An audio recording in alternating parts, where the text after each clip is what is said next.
यशोग्राम foundation और news 18 Rajasthan का एक अनूठा प्रयास जो रूबरू कराएगा आपको गांवों के विकास और जरूरतों से। नमस्कार, आप यशोग्राम से जुड़े और आपने हमें बहुत ही प्यार और सहयोग दिया। हमने आपको बताया आपके आसपास के गांव में होने वाले विकास के काम और ज़रूरतों के बारे में। आज हम आपको यशोग्राम के इस विशेष एपिसोड में दिखाएंगे गांव में होने वाली विकास की एक्टिविटीज़ के बारे में। आज हम आपको लेके आए हैं अजमेर पुष्कर के नज़दीक देवनगर गांव में।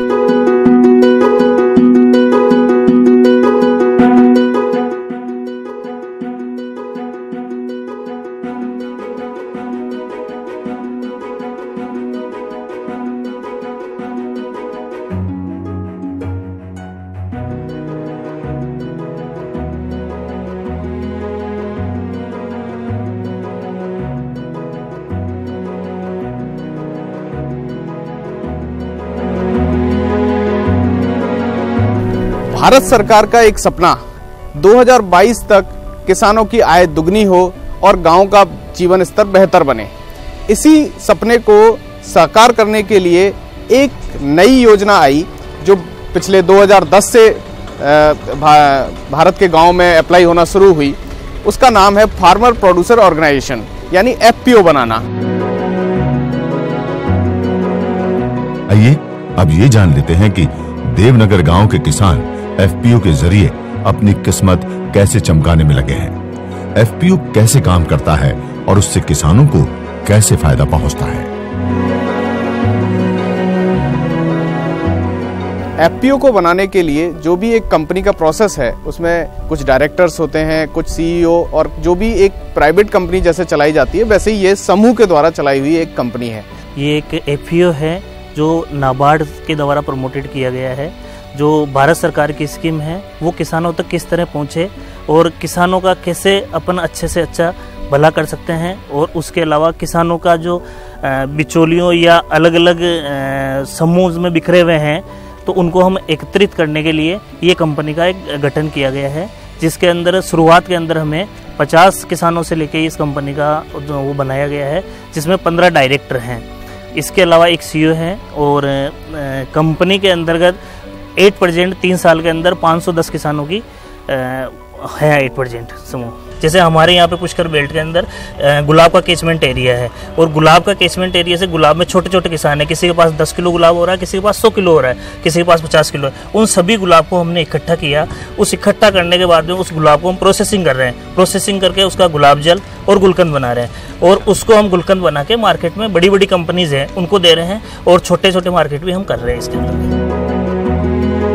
देवनगर गांव का FPO 3 साल पुराना है और इस FPO में मौजूदा वक्त में 48,000 किलो गुलाब के फूल की प्रोसेसिंग कर उसका गुलकंद बनाया जाता है और छोटी बड़ी कंपनियों के अलावा दक्षिण भारत के कई शहरों को यहाँ के प्रोडक्ट की सप्लाई की जाती है। लेकिन ये सब पहले इतना आसान नहीं था।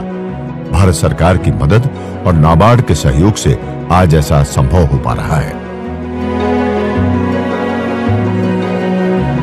FPO के अंदर है कि हमें सबसे बड़ी बात तो कि हमें एक जज्बा मिला सभी किसानों को मिलकर कि हम जब एकत्रित हुए, ROC से हमारा इसका रजिस्ट्रेशन हुआ तो हम अपने आप में एक स्ट्रॉन्ग, अपने आप को मजबूत मानने लगे। जितनी भी कंपनीज हैं या यहाँ पे गुलकंद बनाती है उनसे हम अलग हटके एक अच्छा काम करना चाह रहे थे। तो हमें धीरे धीरे हमारे डायरेक्टर हैं वो काफ़ी एक्टिव हैं और उन्होंने सभी डायरेक्टर ने अलग अलग फील्ड बना के, किसी ने मार्केटिंग का फील्ड संभाला है, किसी ने गुलाब का किसानों का फील्ड संभाला है। इस तरह पूरा करते हुए हर डायरेक्टर इसके अंदर बराबर अपनी भूमिका निभा के इसको आगे ग्रोथ कर रहा है। जो भी काम है प्रोडक्शन से फसल उगाने से लेके प्रोडक्शन करना, मटेरियल को मार्केट में तैयार करना और मार्केट में बेचना, सभी काम किसानों द्वारा ही हो रहा है। अच्छा, तो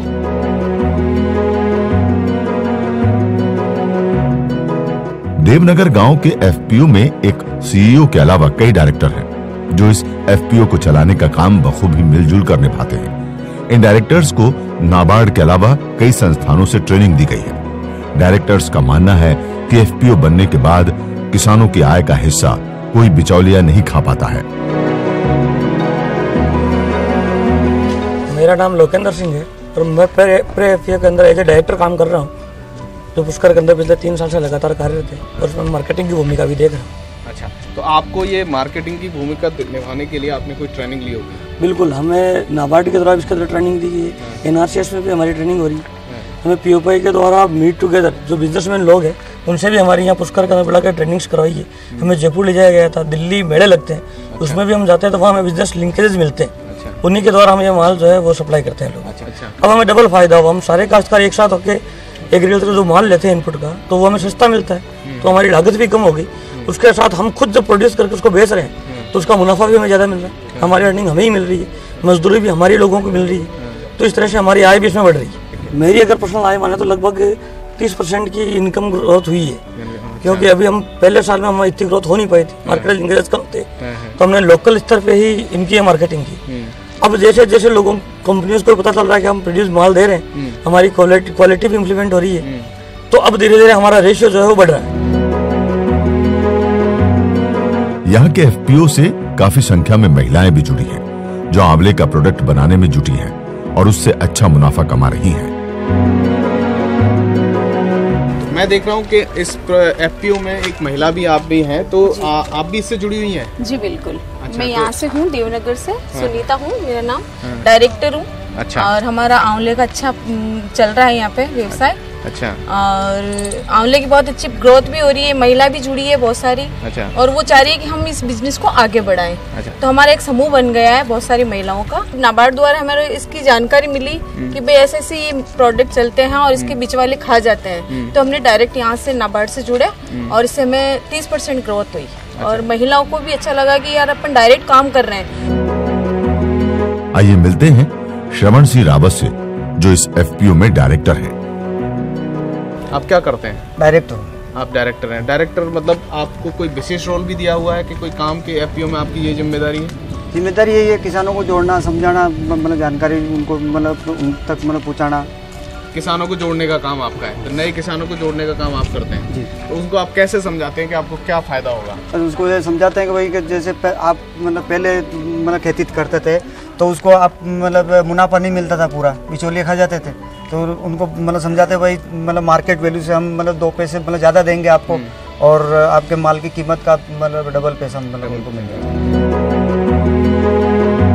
देवनगर गांव के FPO में बने प्रोडक्ट की गुणवत्ता अच्छी हो, इसके लिए यहाँ बने प्रोडक्ट की पहले लैब टेस्टिंग करवाई जाती है और उसके बाद ही प्रोडक्ट को मार्केट में भेजा जाता है। क्वालिटी टेस्टिंग के लिए आप क्या करते हो? सर क्वालिटी तो हमने लैब टेस्ट करवाया था इसका।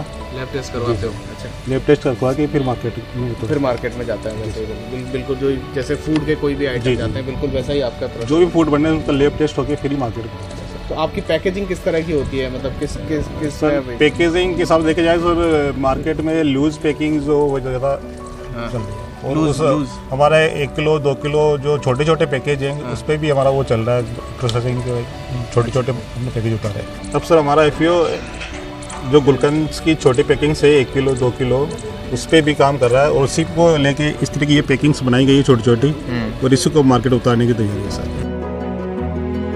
देवनगर गांव का FPO पारंपरिक तौर पर गुलकंद और आंवला कैंडी का तो प्रोडक्शन कर ही रहा है, अब वो अपने प्रोडक्ट लिस्ट में रिसर्च कर नए नए उत्पादों को भी जोड़ रहा है। ये है हमारे इसकी प्रोडक्ट है, रोज की सूखी हुई पत्तियाँ। ये हमारी अभी तक ट्रेडिशनल तरीके से ही सुखाई जा रही है। इसमें मैं प्रयास करता हूँ कि कुछ और जो तरीका हो रहा है उसको ड्राई करने का, इसकी प्रोसेसिंग में काफ़ी समय लग जाता है, सूखने के अंदर 15 से 20 दिन लग जाते हैं, तो कुछ इस तरीके से हुए कि ये जल्दी हो सके। किसानों को ज्यादा फायदा मिले, इसके लिए देवनगर का FPO अपने प्रोडक्ट के लिए नए मार्केट तलाश कर रहा है और अपने प्रोडक्ट को एक्सपोर्ट करने की योजना भी बना रहा है। प्रॉफिट तो अपन मार्केट ढूंढ रहे हैं और भी, तो भाई और भी ज़्यादा अपन दूसरी कंपनियों को कॉन्टेक्ट करके माल को आगे बढ़ा सकते हैं। और इस सामान को जो भी आप बना रहे हैं इसको एक्सपोर्ट करने के लिए कुछ ऐसा कुछ एक्सपोर्ट का देख रहे हैं सर, बाहर से विदेशों में भी अपना माल जाए। उसमें कौन आपकी हेल्प करेगा या क्या क्या आपकी प्लानिंग है? मेन तो केवी के अपने ये जितनर जी हैं, मेन उनके हिसाब से अपन काम करते हैं, कृषि विकास संस्थान। आइए अब किसानों से मिल लीजिए जो FPO के फायदे गिना रहे हैं। मैं देख रहा हूँ आप युवा हैं और आप भी इस एफपीओ से जुड़े हुए हैं। हाँ सर। अच्छा, तो आपका क्या मतलब आपके इस एफपीओ में जुड़े हुए कितने टाइम हो गया आपको? लगभग 2.5 से 3 साल। 2.5 से 3 साल हो गए। तो आपकी क्या खेती है, किस तरह की खेती करते हैं? अभी गुलाब है, फूल वगैरह का ज़्यादा काम है अभी। कितना किलो आप गुलाब यहाँ पे दे पाते होंगे?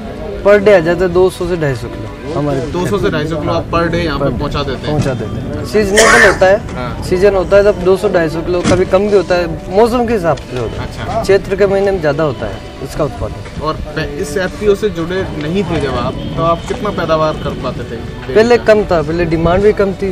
कंपनी से जुड़ने के बाद डिमांड ज़्यादा होने लगी, तो हमने ज़्यादा लगा दी पहले कहते। आवाज़ से हूँ और मैं इस एफपीओ से जुड़ा हुआ हूँ। अच्छा। इसके जुड़ने से हमारी आय में बहुत वृद्धि हुई है। अच्छा। और हमारे वो केवी के आपके पास कितना खेत है अभी? मेरे पास 20 बीघा खेत है। 20 बीघा खेत है। तो आप उसमें क्या उगाते थे पहले? पहले तो जैसे ज्वार, बाजरा, ये जो शुरू से फसलें वो उगाते थे, लेकिन अब उसमें गुलाब वगैरह और गोभी, प्याज, ये इस तरह की फसल लगाने लगे। हमारे को केवी के कृषि विज्ञान केंद्र तबीजी के द्वारा नई नई जानकारियाँ और नई नई प्रशिक्षण उपलब्ध कराया जाता है। एफपीओ में जो मैंने देखा, मैंने कई किसानों से बातचीत की, यहाँ आंवला और गुलाब को लेके इन्होंने बहुत सारे प्रोडक्ट बना रखे हैं और ये बहुत अच्छा काम कर रहे हैं। आपके इसमें क्या भूमिका रही और आपने कैसे इसको आगे बढ़ाया? देखिए, शुरुआत के अंदर जब ये किसानों का समूह ने जब हम लोगों को यहाँ पे अप्रोच किया, तो हम लोगों ने नाबार्ड को अप्रोच किया कि भाई फार्मर प्रोड्यूसर ऑर्गेनाइजेशन का गठन किया जा रहा है। और नाबार्ड में के यहाँ पे जो डीडीएम साहब थे, उन्होंने हमें गाइड किया कि भाई आप एफपीओ बना लीजिए और नाबार्ड आपको एफपीओ के लिए बनाने में वित्तीय सहायता उपलब्ध कराएगा। और उस वित्तीय सहायता के में आप किसानों को ट्रेनिंग और कैपेसिटी बिल्डिंग आईसीआर के विभिन्न संस्थानों में दिलवाने के लिए हम आपको सहायता दे रहे हैं। साथ में क्योंकि मेरा खुद का बैकग्राउंड एग्रीकल्चर, हॉर्टिकल्चर का है, तो किसानों को एक एडवांटेज ये था कि किसी भी प्रकार की नई उन्नत तकनीकें सीधे किसानों तक पहुंचने के लिए हम लोग अपने प्लेटफॉर्म का इस्तेमाल किया। आपके हिसाब से क्या लगता है इसमें अभी और कितना पोटेंशियल है इस काम को और आगे बढ़ाने के लिए? क्योंकि आप इस चीज़ के जानकार हैं, आपने इस चीज़ को शुरू से आगे बढ़ाया है, आपको क्या लगता है कितना पोटेंशियल है, आगे कितना जा सकता है ये चीज़? देखिए, एफपीओ का मैं कहता हूँ कि अभी तो सूर्योदय हुआ है। अच्छा। एफपीओ में आगे असीम संभावनाएं हैं। जिस हिसाब से हम किसानों के साथ मेहनत कर रहे हैं, अवेयरनेस लेवल जो किसानों का बढ़ रहा है धीरे धीरे। शुरुआत में अभी काम बहुत ज़्यादा मेहनत की ज़रूरत है, लेकिन हाँ, आने वाले कुछ सालों के अंदर किसान जब पूरी तरह से एफपीओ के कॉन्सेप्ट को समझ जाएगा, उसे समझ में आएगा, साथ में बैंकर्स हैं, उन लोगों को भी पता लगेगा कि एफपीओ क्या है, किस तरह से काम करता है। किसानों को भी पूरा लाइन समझ में आ जाएगा कि नहीं, प्रोडक्शन टू मार्केटिंग या फार्म टू प्लेट की हम बात करते हैं, उसमें किसान किस तरह से अपनी भूमिका निभा सकता है, बिचौलियों का रोल किस तरह से खत्म हो सकता है। ये सब एफपीओ के ही पार्ट है। आइए अब जान लेते हैं नाबार्ड कैसे एफपीओ को आगे बढ़ाने में मदद कर रहा है। इस एफपीओ को चलाने में नाबार्ड कैसे सहयोग कर रहा है, इसको जानने के लिए हम मिलते हैं अजमेर जिले के डीडीएम, नाबार्ड के डीडीएम सर मिस्टर खरबंदा।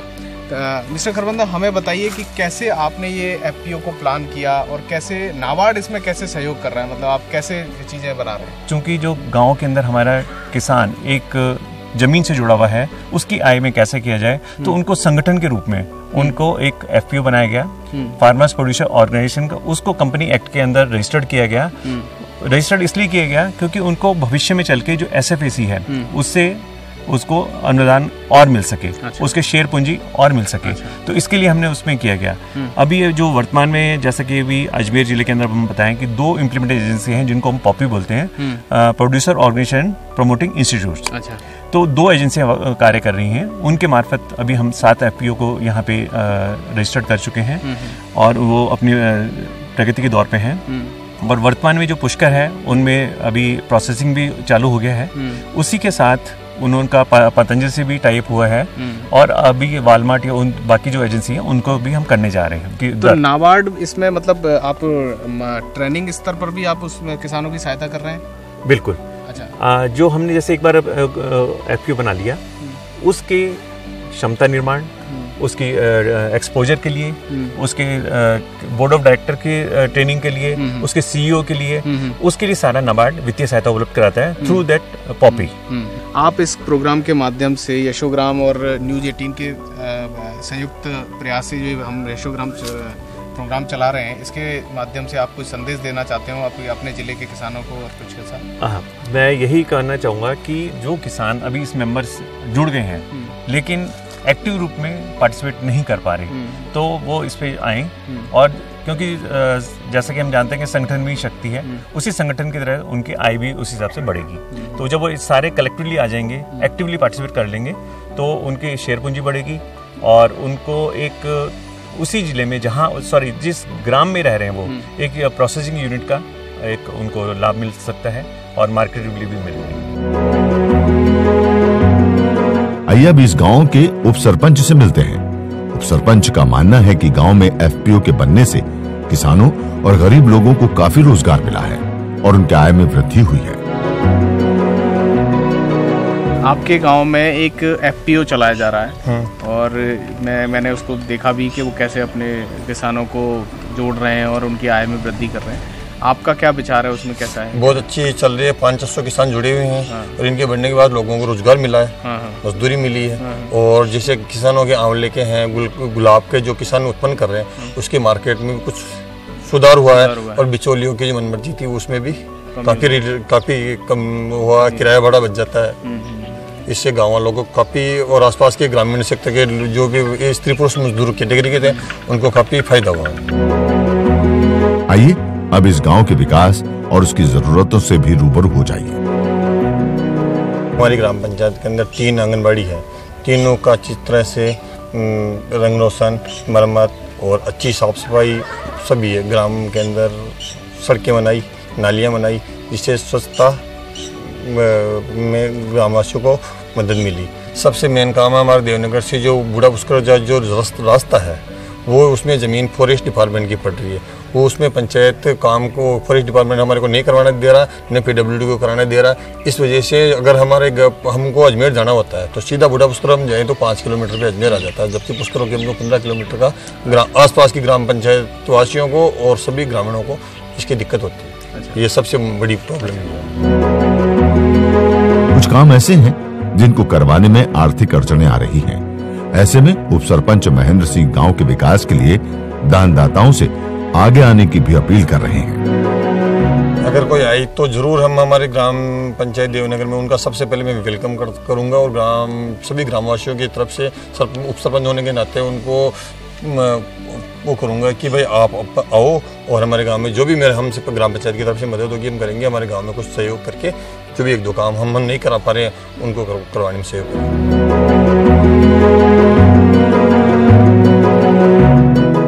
गांव की राजकीय माध्यमिक विद्यालय के हेडमास्टर ने भी स्कूल के जर्जर भवन को ठीक कराने की जरूरत बताई है।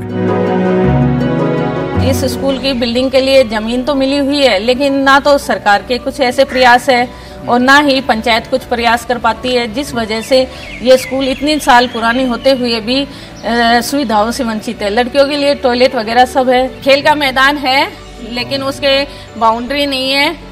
बाउंड्री भी करवानी है और बाउंड्री तभी करा सकते हैं जब हमारे पास बजट होगा। आइए अब इस गांव के वार्ड मेंबर प्रेम सिंह राजावत से जान लेते हैं इस गांव की और क्या जरूरतें हैं।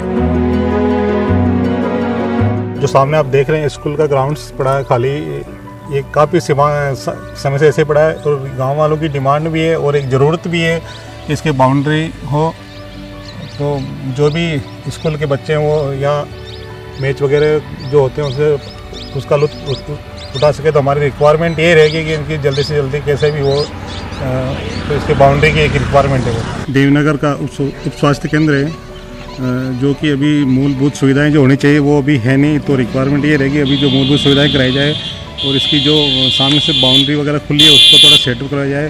पंचायत का हेडक्वार्टर होने के बावजूद भी बाद में अच्छा स्कूल नहीं है, ये होना ज़रूरी है।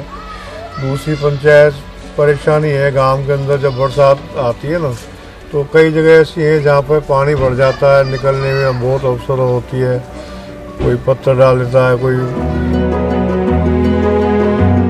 गांव के विकास और उसकी जरूरतों के बीच देवनगर गांव का एफपीओ गांव के लोगों को आर्थिक रूप से मजबूत करने में लगा है। जान लीजिए, राजस्थान में अभी 143 एफपीओ चल रहे हैं और इससे करीब 47,000 के करीब किसान जुड़े हुए हैं। चूंकि एफपीओ का योगदान किसानों की आय बढ़ाने में काफी रहा है, इसलिए नाबार्ड आने वाले दिनों में राजस्थान में एफपीओ की संख्या को और बढ़ाने जा रहा है। सबसे पहले तो ये बात है कि सामुदायिक स्तर पे किसानों को एक साथ लाना, उनकी सोच को एक स्ट्रक्चर्ड रूप में, एक कंपनी के रूप में कार्य करना, उनको सीखना, उनके डायरेक्टर्स को। और इसको ही ध्यान में रखते हुए इस वर्ष हमने इसको एक कैंपेन के रूप में लिया है, एफपीओ के गठन और एफपीओ के जो सुदृढ़ीकरण के लिए। और ये जो 143 एफपीओ तो हमने पिछले 2 साल में बनाए हैं, इस वर्ष हमारा 200 और एफपीओ बनाने का लक्ष्य है।